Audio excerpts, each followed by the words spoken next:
feel like this video became my own advice column to the writer, because I'm like, girl, the problem is not even your loser husband. That is the least of your problems with everything else going on.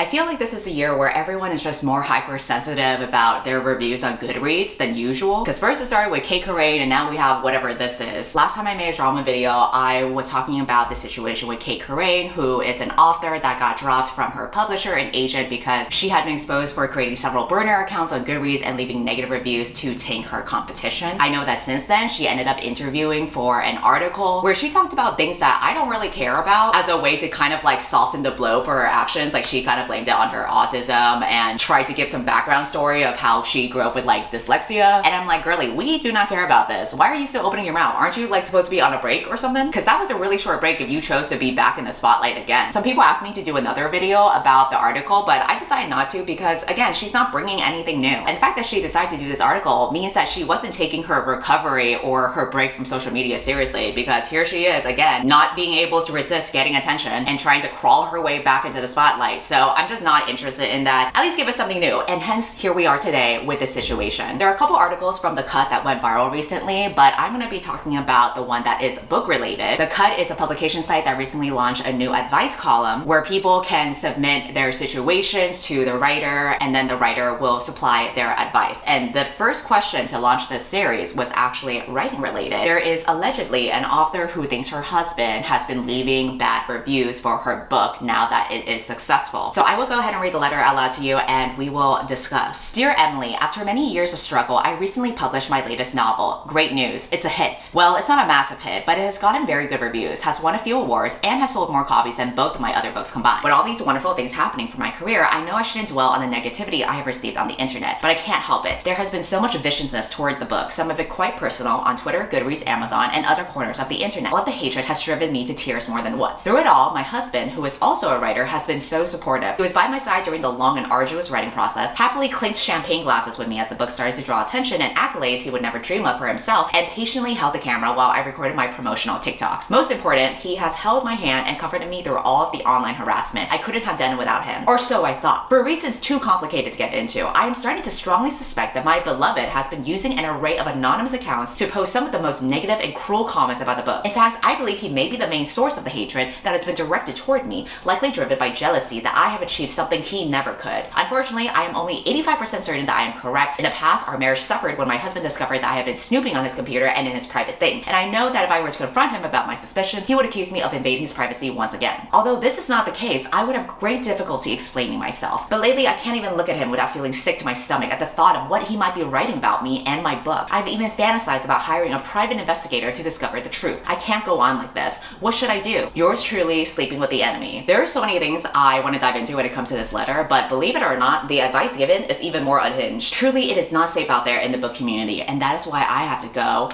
undercover. I'm just kidding. I wanted to show off my new frames. Check out this one too.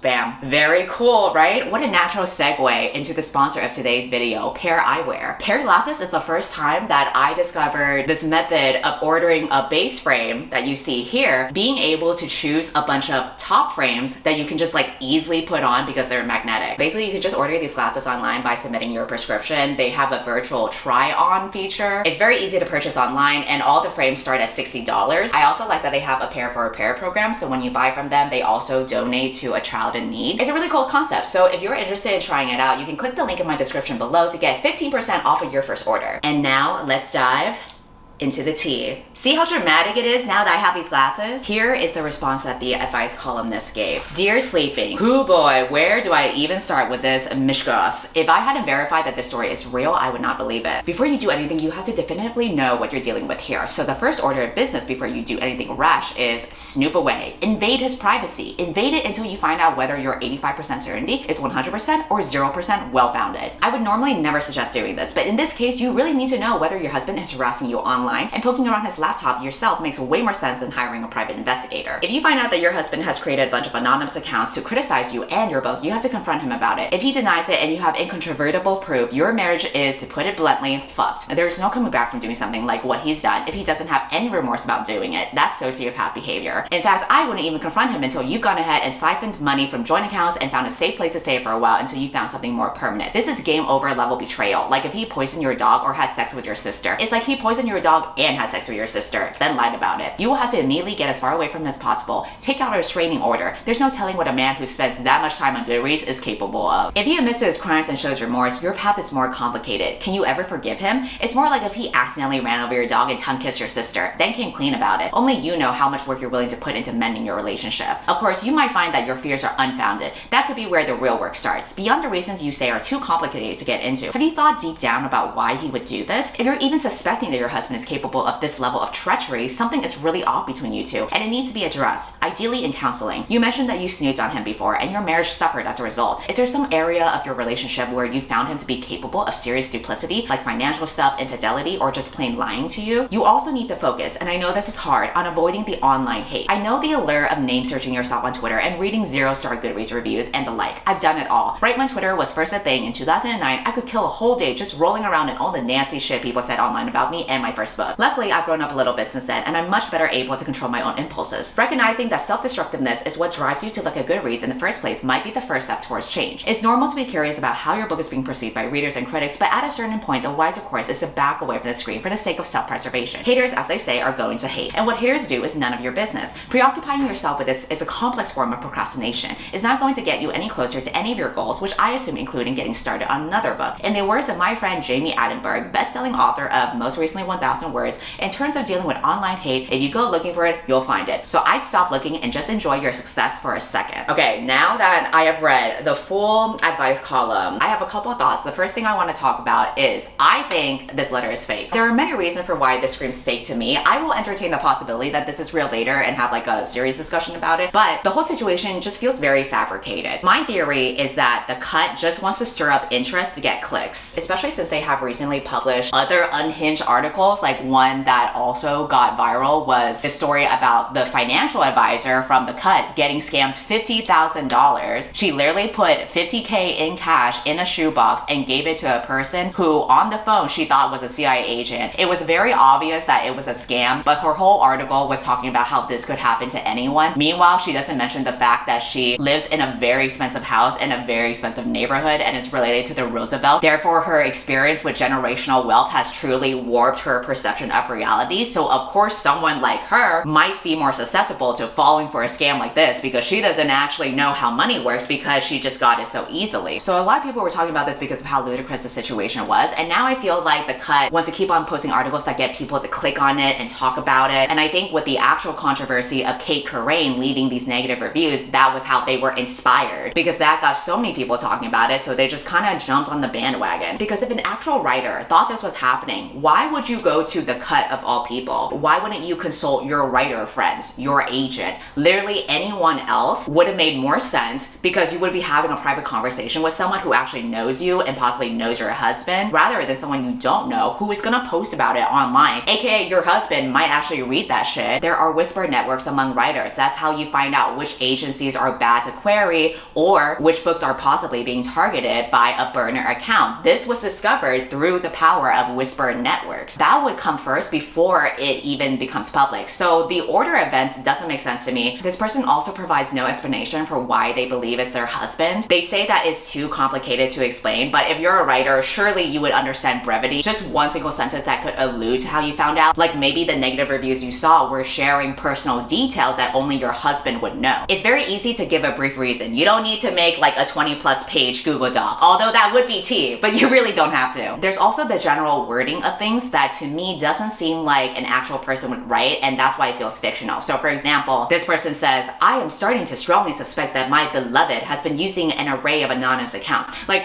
what? That's so weird. Most people, if they were talking about this situation, would just say, I think my husband is doing this. They wouldn't say, I believe my beloved is blah, blah, blah, and I am a 19th century vampire that talks like this. I'm also wondering, if this book was recently published, how has it won a few awards already? Because that was fast. And if your book has become a success, how are you even keeping up with the minority of negative reviews to the point where you're able to put together this conspiracy theory that these negative reviews are from your husband? I'm sure that this technically can happen, that you can quickly win an award, and that there may be some authors who are successful but still keep up with their reviews and check it constantly. But I feel like that's not as likely compared to someone who is preparing to have their debut novel come out, like the authors that were affected by Cait Corrain. So obviously they would be checking up on their reviews because this is their first rodeo and they're very antsy about what people are saying. Like, I get that feeling of wanting to check. If you have published several books already, you have been in the game for a while, so I don't know why you would still be keeping up with this, especially if this is a behavior that makes you feel insecure. I don't know, the timeline just seems weird to me. The wording of it seems fake, the vagueness of it seems suspicious, and the source material itself I think is what's giving me all the flags that this shit is not even real. And because of that, I declare this to be lukewarm tea. Because even if this situation was real, she was so vague about it that it's like, it's giving us nothing. I just think if you're gonna put this in a public column, you can't half-ass this. You gotta bring the receipts. I'm gonna need documents, I'm gonna need screenshots, I'm gonna need details, and maybe I'll give the benefit of the doubt and entertain this obviously fake letter and say that maybe it was purposely vague because the advice columnist didn't want to reveal personal details that could allude to this author's identity. If that's the case where you have to rewrite the letter to be vague, that means this is a bad letter to choose in order to give advice, because now you are missing the context for why you are giving this advice in the first place. The audience, and possibly the advice columnist, doesn't know the reasons why this author thinks her husband is harassing her. Therefore, there's not enough information to give her any good advice. You can't tell her that her fears are legitimate and that you need to divorce this guy. You also can't tell her that she's just being overly paranoid and he's not actually doing it, because you don't have any details to base this on. But again, let's just assume that this is a legitimate situation. I am curious, for all of you watching this, whose side would you be on? For me, I don't know, because again, we don't have any details. But if I had to choose, honestly, I'm team no one. I think if you get to this point in this situation, it doesn't even matter whether he was leaving bad reviews or not. It matters that you thought he was leaving bad reviews. The fact that he is even a suspect means that your relationship is in a bad place to begin with. Something is going on, whether it's like inward with you or with this relationship, that it is dysfunctional this way. And that's why I think giving the advice to snoop away and go through his shit is so unhinged, because this is just perpetuating the dysfunction. There's clearly already an issue of trust in the relationship, so why would you further that gap even more and encourage someone to go through their partner's phone or computer? Like, if you get to that point,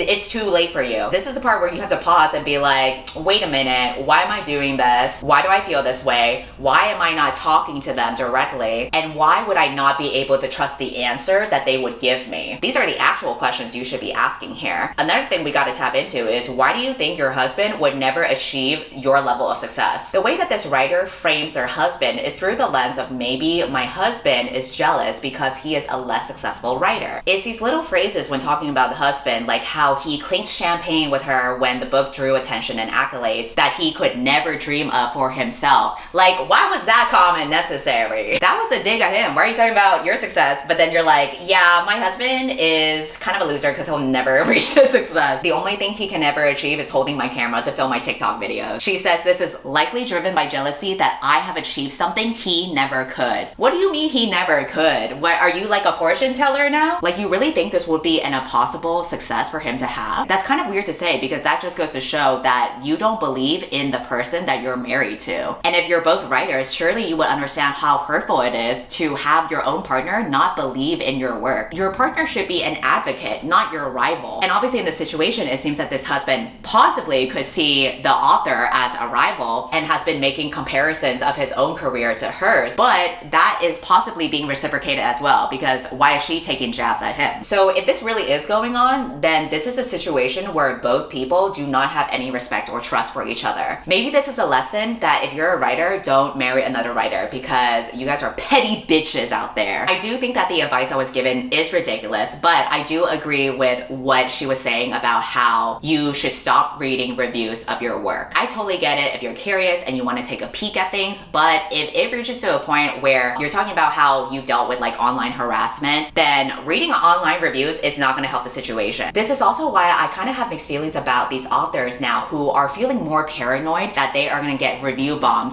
by rivals in the industry, because it's a terrible thing that's happening. It's totally unfair, and it definitely affects more authors of color, as we have seen through the Cait Corrain situation. And I hate that this is happening, and I hate that Goodreads has done such a terrible job of filtering this kind of stuff, because I have seen more instances of this happening, and I don't know if there's anything that you can do about it. Like, I feel like this is gonna be an inevitable situation, and part of me is like, yes, you should absolutely call out the injustices that is happening to you, because that's really shitty and not fair. Another part of me is like, this shit is so inevitable that it's like, is it worth the battle at this point? Because there is no way you will ever have 0 unfair reviews that are just attacking you or trying to sabotage you. There's never gonna be 100% totally valid reviews from people who have read your book in completion with good intention. I just feel like that's impossible. And now I wonder, like, is this a truth that we have to accept, that alongside the inevitable reality of people not liking your books, there are also gonna be people who are gonna try to sabotage your books? I hesitate to give so much power to people who clearly have too much time on their hands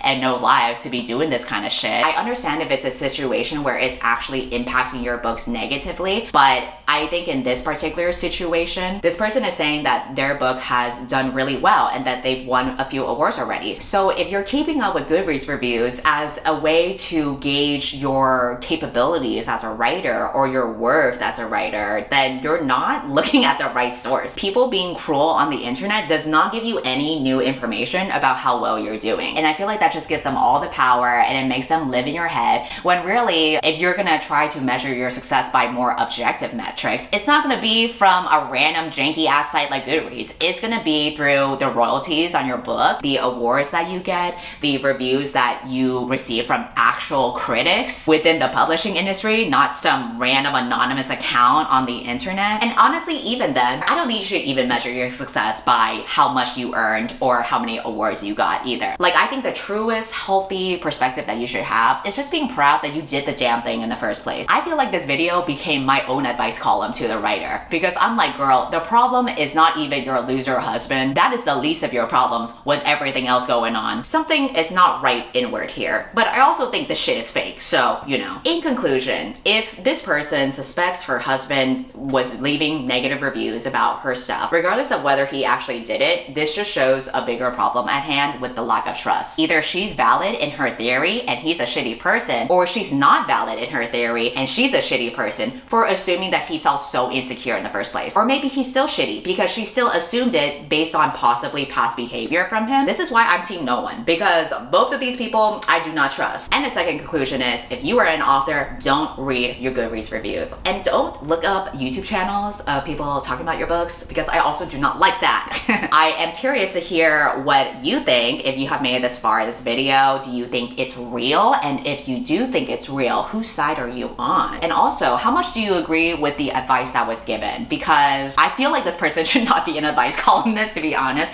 And you know what? I feel like she's gonna go ahead and watch this video too. And if you are, girly, you still gotta work on that problem of not looking what other people are saying about you. Who cares if I think your letter is fake or not? Clearly people are talking about this letter, so you did the damn thing. I'm gonna conclude this video now. I'm interested in hearing your thoughts. My next video is gonna be about my most anticipated books of 2024. So when you guys are ready to take a break from the drama, maybe we can actually start reading some damn books. So until then, I'll see you later. Bye!